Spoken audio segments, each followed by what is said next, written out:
दोस्तों, कल social media पर एक पोस्ट काफी तेजी से वायरल हुई और उस पोस्ट में ये मांग की गई थी कि सहारनपुर के जो मेयर हैं डॉक्टर अजय सिंह, उनको गुर्जर समाज ने अपना समर्थन दिया था जब वो चुनाव लड़ रहे थे। तो गुर्जर कुर्मी भाई भाई का नारा उस वक्त दिया गया और उस वक्त उनका विरोध भी हुआ था, लेकिन बाद में समाज ने उनको अपना समर्थन दे दिया जब उस वक्त कांग्रेस से प्रदीप वर्मा भी गुर्जर समाज के एक चेहरे होने के नाते चुनावी मैदान में थे। लेकिन बावजूद इसके गुर्जरों ने समर्थन दिया बीजेपी को, यानी कि मेयर डॉक्टर अजय सिंह को। और उस वक्त ये भी कहा गया कि डॉक्टर साहब ने कुछ वायदे किए थे कि जब वो मेयर बन जाएंगे तो गुर्जर समाज के महापुरुषों को सम्मान दिया जाएगा, लेकिन फिलहाल अब तक ऐसा नहीं हुआ। उस पोस्ट में ऐसे दावे किए जा रहे हैं। तो अब गुर्जर समाज के युवाओं ने एक बार फिर उस मांग को तेज कर दिया है, जिसमें वो मांग रहे हैं कि हसनपुर चौक से दिल्ली रोड पर नगर निगम क्षेत्र में किसी रोड, किसी भवन का नाम गुर्जर समाज के राष्ट्रवादी क्रांतिकारियों के नाम पर होना चाहिए। और अब ये कहकर मेयर साहब के खिलाफ घेराव और बहिष्कार की चुनौती भी दी जा रही है। मांग बहुत अच्छी है, मैं इसका समर्थन करता हूं और सत्ताधारी नेताओं से मांग होनी भी चाहिए और गुर्जर समाज के महापुरुषों समेत सभी महापुरुषों को सम्मान मिलना चाहिए। प्रत्यार महासंघ के सभी साथी मांग कर रहे हैं तो मैं इसका पक्षधर हूं, लेकिन बात सिर्फ एक पक्ष की नहीं होनी चाहिए। इसलिए मैंने इस संबंध में एक पोस्ट किया था और मैंने लिखा था कि मेयर डॉक्टर अजय सिंह से पहले जवाब सपा बसपा और कांग्रेस को देना चाहिए कि गुर्जर समाज के महापुरुषों को इतना सम्मान उनकी सत्ता में दिया गया। तो शायद किसी के पास कोई उचित जवाब नहीं था, सिर्फ बेवजह के तर्क देना, बेफिजूल की बातें करना और फ्री का ज्ञान बांटना। आज ऐसे लोगों से मैं कुछ सवाल पूछूंगा। आज गुर्जर समाज कहां खड़ा है सामाजिक और राजनीतिक तौर पर, इस बारे में मेरे समाज से कुछ सवाल होंगे। हालांकि मैं जानता हूं ये वीडियो मेरा समाज के कुछ लोगों को बहुत बुरा लगेगा। एक शर्त पर यह वीडियो अच्छा लग सकता है कि अगर मैं बीजेपी को गाली दूंगा, लेकिन मैं यहां न किसी का पक्ष करूंगा और न किसी का विरोध, सिर्फ बात तथ्यात्मक होंगी। तो सुनिए, 2 लाइनों से पहले कहना चाहता हूं कि मैं वो आईना हूं जो दिखाऊंगा दाग चेहरों के, जिससे बुरा लगे वो सामने से हट जाए। दोस्तों, पिछले लंबे समय से जो भी घटनाक्रम हो रहा है, उस घटनाक्रम को देखकर ऐसा महसूस हो रहा है कि क्या परिस्थितियों ने आज हमारे हाथों में भीख का कटोरा दे दिया है। जब से बीजेपी सत्ता में आई है, हम हाथ में कटोरा लेकर घूम रहे हैं और मांगते हुए नजर आ रहे हैं। ऐसा क्यों हो रहा है? आज हमने अपना अस्तित्व आखिर क्यों खो दिया है? हम कभी किसी चौक का नाम मांग रहे हैं, कभी किसी सड़क का नाम मांग रहे हैं। हमें कैबिनेट मंत्रालय दे दो, हमें विधायक बना दो, हमें ज्यादा टिकट दे दो, हमें प्रदेश अध्यक्ष बना दो, क्षेत्रीय अध्यक्ष बना दो, केंद्र में कैबिनेट मिनिस्ट्री दे दो, राज्य मंत्री बना दो और अलग अलग संगठनों में महत्वपूर्ण भूमिका मांगी जा रही है। जो समाज कभी टिकट बांटता था, आज वो समाज मांगने वाला आखिर क्यों बन गया है? वो गुर्जर समाज जिसका इतिहास इतना गौरवशाली रहा हो, बड़े बड़े राजा महाराजा यहाँ हुए, बड़े बड़े राजनीतिक शख्सियत यहाँ हुई, आज वो समाज हाथ में कटोरा लेकर भीख मांगने पर मजबूर क्यों है? और समाज की हालत आखिर किन लोगों ने ऐसे बना दी? इस पर कभी गंभीरता से विचार किया है? हमारे समाज में राजनेताओं की कमी ना अब है और ना पहले थी, लेकिन नेतृत्व करने की क्षमता शायद कमजोर होती जा रही है। और इसका जिम्मेदार आखिर कौन है? क्या कभी ये विचार किया है? हमारे यहाँ तो चौधरी यशपाल सिंह जी जैसे दिग्गज नेता हुए, जिन्होंने देश के अलग अलग राज्यों में गुर्जर समाज और दूसरे समाजों को टिकट बांटने का काम किया। वो राजनीतिक इच्छा शक्ति और वो नेतृत्व उन्होंने पैदा किया कि उन्होंने कभी किसी से कुछ मांगा नहीं। उनकी ताकत थी कि हर सत्ता उनके दरवाजे पर झुकी और उन्होंने जो चाहा, जो महसूस किया, वो हासिल भी किया। कभी कटोरा उठाकर मांगने के लिए चौधरी परिवार किसी राजनीति के दरवाजे पर नहीं गया। हमेशा अपनी ताकत दिखाकर, आंख में आंख डालकर राजनीतिक हिस्सेदारी की बात इस परिवार ने की। विकास पुरुष के नाम से प्रदेश में अपनी पहचान बनाने वाले स्वर्गीय मास्टर कंवरपाल जी, जो 1993 का चुनाव हारे और जब काउंटिंग कराने की बात हुई और उनसे पूछा गया कि क्या आप दोबारा काउंटिंग कराना चाहते हैं, अगर आप काउंटिंग कराते हैं तो आप दोबारा हो सकता है जीत जाएं, लेकिन उन्होंने साफ मना कर दिया और कहा कि हम विधायक बनने के लिए नहीं, सेवा करने के लिए आए हैं, हम दोबारा मेहनत करेंगे और जीतेंगे। और दोस्तों, यही वजह थी कि 1996 में मास्टर कंवरपाल जी नकुड़ विधानसभा से निर्दलीय चुनाव जीते। विधायकी का लालच होता तो दोबारा काउंटिंग करा लेते, लेकिन किसी के सामने भीख नहीं मांगी। जिस भारतीय जनता पार्टी से आज आप लोग कैबिनेट मिनिस्ट्री मांग रहे हैं, वही भारतीय जनता पार्टी के लोग उस वक्त मास्टर कंवरपाल जी के पास आए और 1996 में ये कहा कि मास्टर जी, आप और आपके विधायक साथी हमारे साथ आ जाइए, हमारी सरकार बनने जा रही है, हम आपको कैबिनेट मिनिस्ट्री देंगे। और जो आपकी इच्छाएं हैं वो पूर्ण होंगी। लेकिन मास्टर जी ने एक पल भी नहीं लगाया उस पद को ठुकराने में, क्योंकि उनको ना लालच सत्ता का था, ना पद का था और ना पैसे का।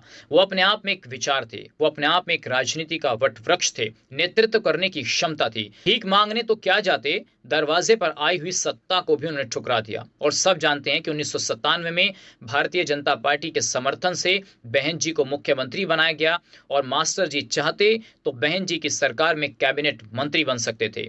ऐसे ही कोई महान नहीं बन जाता दोस्तों। रशीद मसूद परिवार के प्रति उनकी वफादारी और ईमानदारी की मिसाल आज भी कायम है। रामचंद्र दास जी, जिन्होंने कभी मुलायम सिंह यादव से कुछ मांगा नहीं, उनका कद सियासत में इतना बड़ा हो गया था कि जब तक जे आजीवन प्रदेश अध्यक्ष रहे। मुलायम सिंह से उन्होंने कभी भीख नहीं मांगी और अपने बच्चों के लिए कभी कुछ नहीं मांगा। रामचंद्र विकल जी उप मुख्यमंत्री बने, बाबू नारायण सिंह जी उप मुख्यमंत्री बने, संजय सिंह सांसद बने, उनका बेटा विधायक बना, आज सांसद है, अपने राजनीतिक वजूद की वजह से। चौधरी नकली सिंह ईमानदारी और सादगी की मिसाल थे। खुद अटल बिहारी वाजपेयी कहते थे कि नाम ही नकली है लेकिन आदमी एकदम असली है। उन्होंने भी अपने परिवार के लिए कभी भीख नहीं मांगी। बाबू हुकम सिंह जी, कल्याण सिंह की सरकार रही हो या फिर राजनाथ सिंह की सरकार, हमेशा अपनी ताकत, अपने नेतृत्व और अपने राजनीतिक वजूद की वजह से खुद को सत्ता में स्थापित किया और कई विभागों के कैबिनेट मंत्री बने। चौधरी वीरेंद्र सिंह मुलायम सिंह की सरकार में आंखों में आंखें डालकर खुद के लिए 2003 में हिस्सेदारी मांगी और जो मंत्रालय चाहा वो मिला। नरेंद्र भाटी ग्रेटर नोएडा एमएलसी बने और मंत्री बने। दोस्तों, ऐसे देश के अंदर कई और भी बड़े नेता हैं जिन्होंने अपने राजनीतिक वजूद की वजह से कभी समझौता नहीं किया, लेकिन आज हम सिर्फ मांगने पर लगे हुए हैं। नोएडा में सपा की रैली कर हम मांग रहे हैं कि अखिलेश यादव ज्यादा से ज्यादा टिकट गुजरों को दे दें। बीजेपी से मांग रहे हैं कि सड़क दे दो, नामकरण कर दो, मंत्रालय दे दो। चंद्रशेखर आजाद से मांग रहे हैं जिला पंचायत का टिकट दे दो, इतने गुजरों को यहां से चुनाव लड़वा दो। विधानसभा का टिकट के लिए हम जद्दोजहद कर रहे हैं। आज हम लोग हर जगह टिकटार्थी बनकर क्यों रह गए हैं? अपने नेताओं की टांग खींचना, उनको हरवाना और फिर भाजपा को गाली देना, ये नियत हमारी क्यों बन गई है? इमरान मसूद के यहाँ जाएंगे, वहां भी समीकरण बनाएंगे कि कहां से जिला पंचायत का चुनाव लड़ा जाएगा, कहां मुस्लिम हैं, कहां गुजर हैं, कौन सी विधानसभा सीट पर इमरान मसूद का वोट ज्यादा है। बस इमरान मसूद चुनाव लड़ा दें और हम चुनाव जीत जाएं। इकरा हसन के साथ भी ऐसा ही है, वहां भी गुजर जुड़े हुए हैं, वो भी सपना देख रहे हैं जिला पंचायत का और विधानसभा का चुनाव लड़ने का। मसूद परिवार तो फिर भी गुर्जर समाज का पहले भी हितैषी था और आज भी है, वहां तो कुछ कामयाबी जरूर मिल सकती है, लेकिन हसन परिवार तो अपने किसी ड्राइवर या फोटोग्राफर का भी टिकट नहीं करा सकते। बावजूद उनके मना करने के बाद भी लोग उनको फोटो लगाकर पिछला चुनाव लड़े और अपनी हैसियत का अंदाजा उनको हो गया। अपने नेताओं की भी बेइज्जती उन्होंने कराई। तो फिर सवाल आज ये है कि समाज के ठेकेदार कौन हैं और किसके कहने पर समाज चल रहा है। मैंने इस प्रकरण में एक पोस्ट डाली तो कुछ मेरे भाई मुझे ही समाज का होने का ज्ञान देने लगे और ज्यादातर लोग मुझे बीजेपी का एजेंट या बीजेपी ज्वाइन करने की सलाह देने लगे। तो दोस्तों, पहले तो आप लोगों को अपने गिरेबान में झांकना चाहिए कि आप किस राजनीतिक दल की विचारधारा पर काम कर रहे हैं, उसके बाद किसी को सलाह देना। हमें ना किसी के गुर्जर होने का सर्टिफिकेट चाहिए और ना किसी दल में शामिल होने के लिए सलाह। आज बात जातिवाद की नहीं, आज बात देश की होनी चाहिए। क्यों हम हर छोटी छोटी बात में जातिवाद का जहर बोने का काम कर रहे हैं? ये जातिवाद इस गुर्जर समाज के लिए गहरा दंश बनता जा रहा है। इस जातिवादी मानसिकता ने आज गुर्जर समाज को पतन में ले जाने का काम किया है। इसी जातिवादी मानसिकता की वजह से गुर्जर समाज की सामाजिक राजनीतिक हिस्सेदारी आए दिन कम होती जा रही है।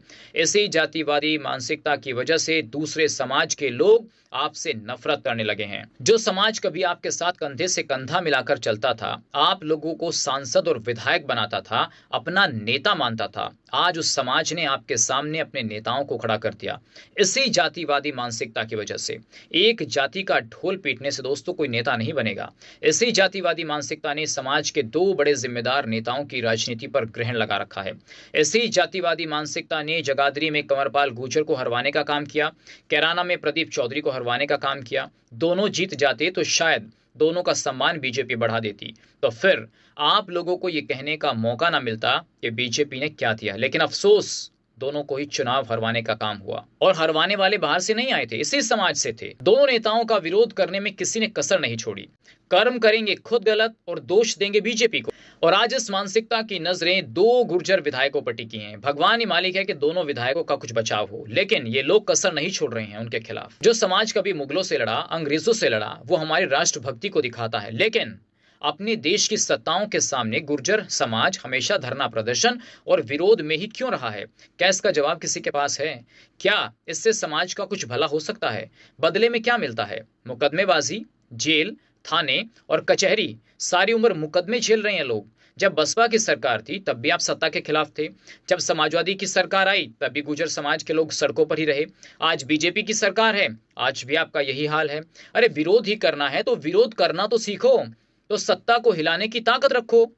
जैसे पश्चिम उत्तर प्रदेश में हमारे दूसरे भाई करते हैं। वो भीख नहीं मांगते, बल्कि सत्ता को हिलाने का, सिंहासन को बदलने का दम रखते हैं और आंखों में आंखें डालकर अपना हक मांगना जानते हैं, और उनको मिलता भी है। वो तो उपराष्ट्रपति, प्रधानमंत्री, तमाम बड़े पदों पर वो लोग रह चुके हैं और आज भी उनकी हैसियत हमारे समाज से ज्यादा है सत्ता में। हर बिरादरी, चाहे वो क्षत्रिय समाज से हो, ओबीसी से हो, सबको सम्मान मिल रहा है। तो फिर गुर्जर समाज ही सड़कों पर क्यों है?